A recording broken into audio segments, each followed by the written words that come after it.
Up the block there's a Walmart. There's a place you can accessorize your pets.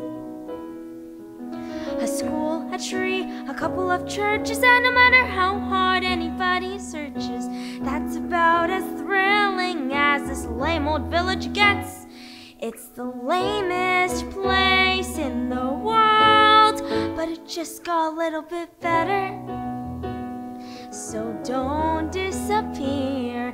It's the lamest place in the world, but I'm pretty sure it's not as lame as it was before, now that you're here.